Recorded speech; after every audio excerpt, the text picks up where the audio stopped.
All right, we are back with part two of Subdivision, or the Subdivision Supplemental. Ooh, that's Uh, a mouthful. yeah, it is.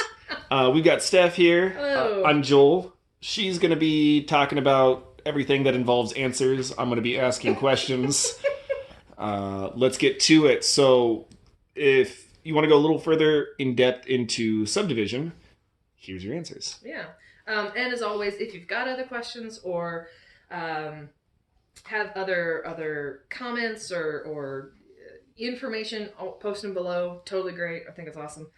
Okay, so subdivision is uh, great for many things. One of the special things that subdivision does is it helps us with our timing. Because as we know, well, maybe not as we know, but we're about to, trying to anticipate a beat that is long or slow is much harder than trying to anticipate a beat that is shorter. So we can use the different sounds in the music to create kind of this roadmap in our brain that we can recognize as timing. So how fast the song is and all that kind of stuff. So in this video, we're going to talk about notes and how they all kind of fit together. So again, this is not a specific pitch. This is just a notation of a note. So we're going to start with a whole note up here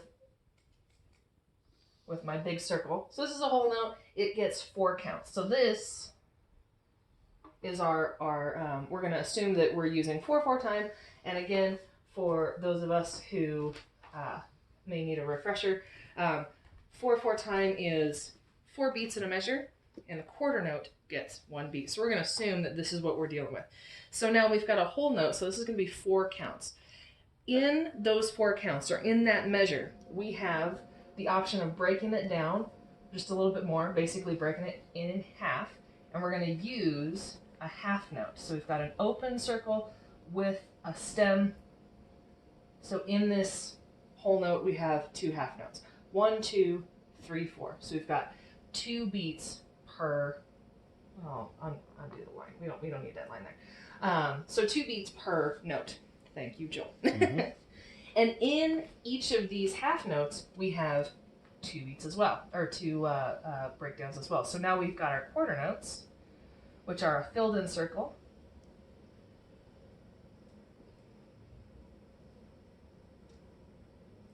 And these all get 1 beat. 1, 2, 3, 4. So in this whole note here, we have 4 quarter notes. Now we're going to break it down even further into more of the subdivisions that we were talking about earlier. That'll be this next layer, right? Will be when we talked about the E and. Yes, yeah. So this is 1, 2, 3, 4. Right? This is 1, 3, and this is 1. And so now we're going back into the 1 and this is the length of the whole measure, right? Right. So all of these notes, we're basically saying that you would have 1 of these in a measure, you would have 2 of these in a measure, you could have 4 of these in a measure, and so this is all how many subdivisions we can fit into 1 measure. And often when we count music just in general, we're talking at this level.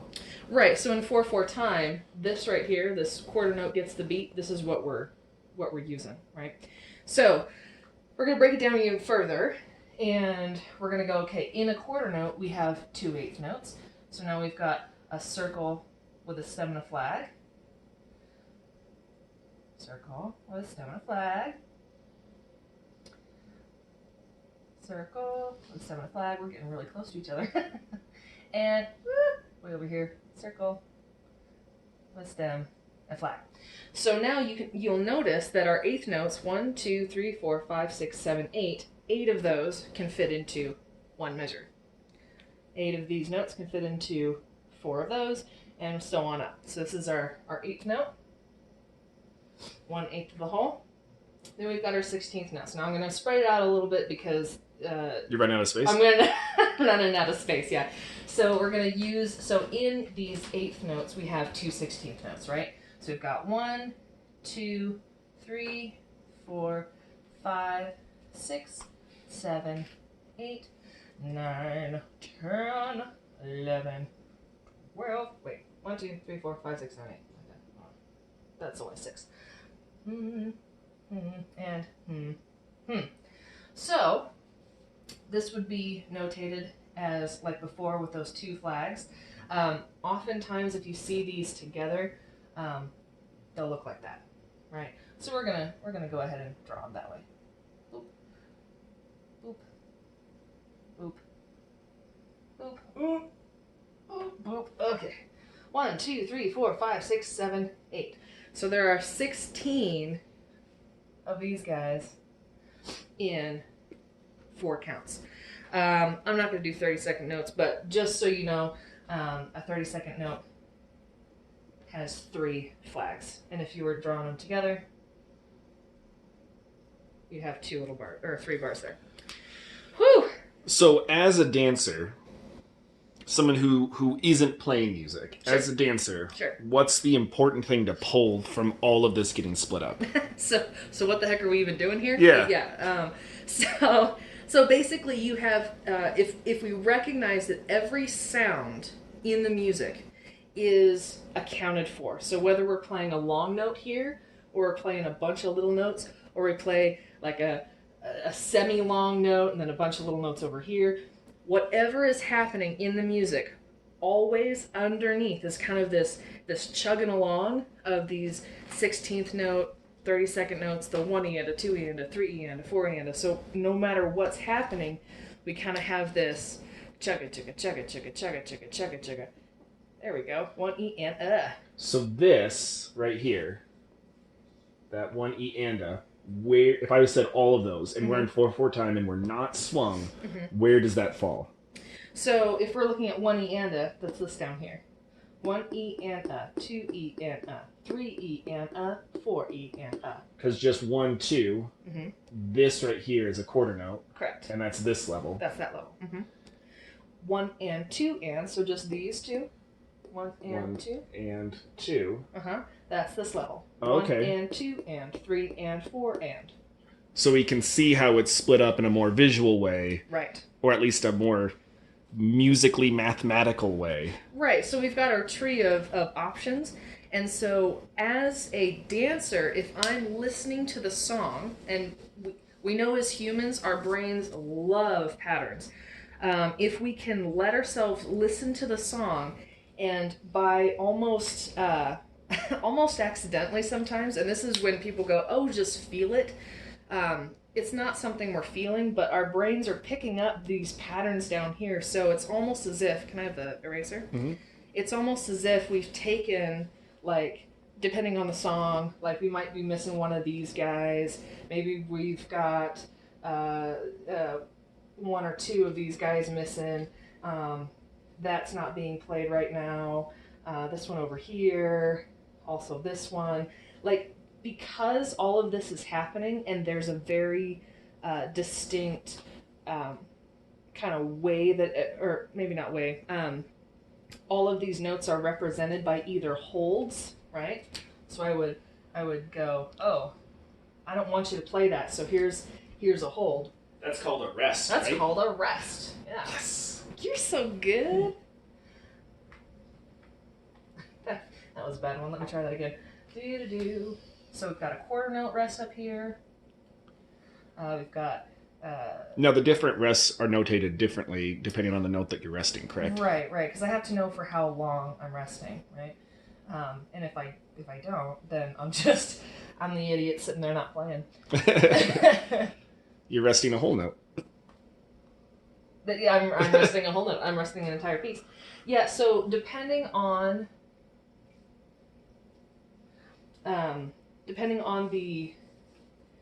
the rest and everything, if we can understand that everything is represented either by a play something or a don't play something, then it's easier to see how music's just not a lump of sounds. It's very specific to, are we playing, are we not? And if we can listen to that, even though the rests are happening, I can still anticipate that beat. 1 and a 2, 1 and a 2 and a 3 and a 4 and a 1 and 2 and 3 and 4, and it's all coming down to that chug that happens. Everything is continuing to go through. instead of actually having slowing down, speeding up, pauses that who knows how long they're going to last. It's all still there.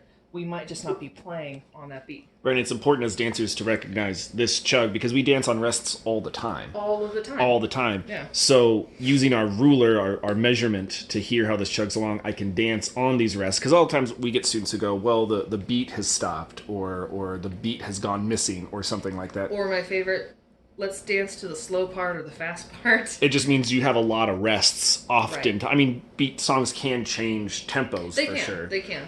Oh, and by the way, tempo and time signature, different. Yeah. Tempo is how fast. Right, your BPM. Time signature is what we're using to create the music. So here's my question. Yeah. We've talked about straight subdivisions already. So if we have a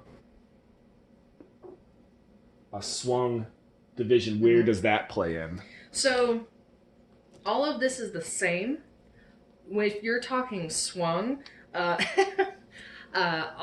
there's two ways to do swung time. You can either use like a 6/8, which puts everything in threes, because as we know there would be 6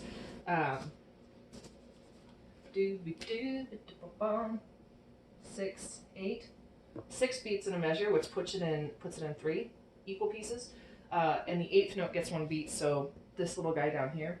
So, but that's a lot of black, as they like to say. There's a lot of notes on the page, so depending on the song, it can get a little weird. The way that you see a lot of jazz songs, or so if you see like Chattanooga Choo Choo or something like that, right, a real common standard. Sure, and I've never played Chattanooga Choo Choo. And you're like in high school band. Right. I've never played it, so I don't know what time signature it's actually in. But you could either do like a 6/8. Your other option, which actually you hear or you see a lot, especially in like high school jazz band, they go, cool, 4/4. And they go, with a jazz feel. And so this is kind of and that'll be up at the top, and you're going, oh, okay. So your timing is different, but all the notation is the same. So instead of seeing bum bum bum bum, I would know as a musician to go bum ba bum ba bum ba bum. Are they notated as 8th notes usually? Yeah, I mean the other way to do it is to do like a dotted 8th, which basically means, or a dotted note in general. We'll use we'll use a quarter note for right now.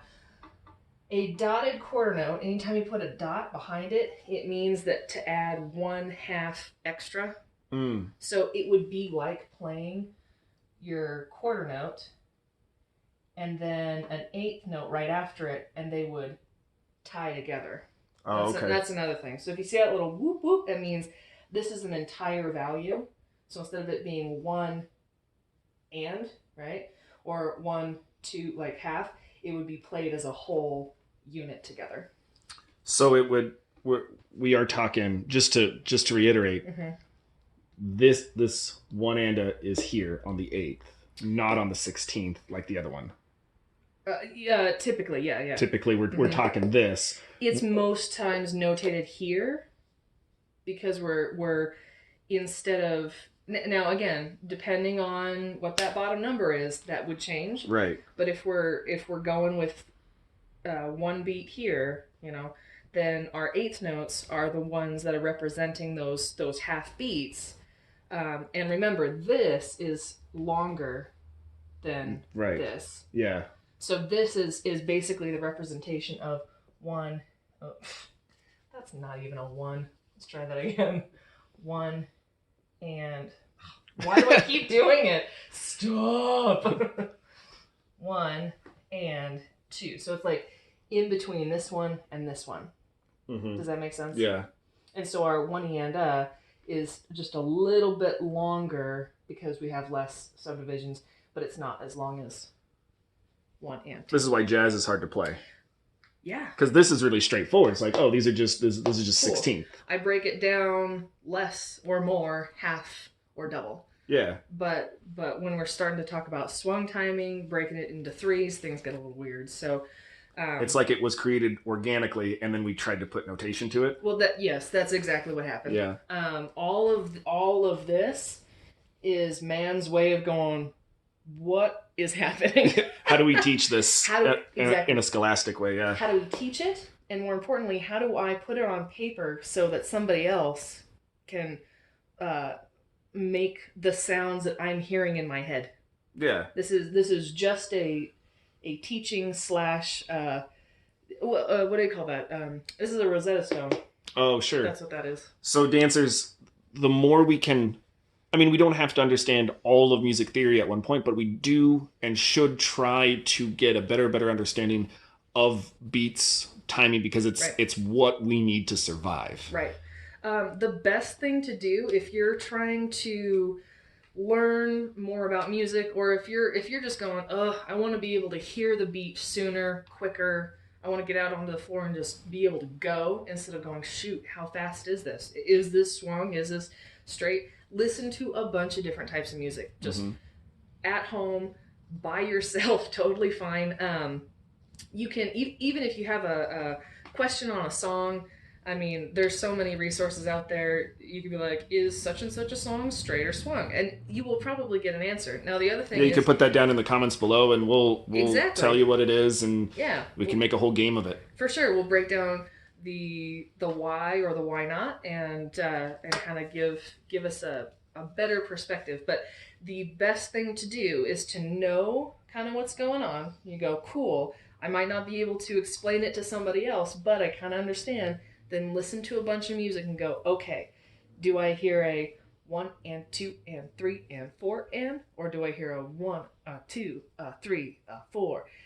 Let yourself listen and let your brain, because it's gonna do it anyway, let it recognize those patterns, and you're well on your way to being able to tell what's what and tell other people what's what. The big thing is that, you know, dance is a very emotional thing that we attach to. We just try to feel with expression, but you do have to work it from this other kind of analytical way in order to give yourself all the tools possible in order to dance well. Exactly. Like, why avoid the math? Don't avoid it. Just hunker down and learn it, and feel free to once again interact with us in the comments, and if you want to see something particular, something that's stumping you in a style of dance, we do a lot of different styles, we can break it down. If you like what we're doing, check out this link. And then give it the thumbs up. Give it the thumbs up, subscribe, share. Thank you so much for everyone's support. We'll dance with y'all soon.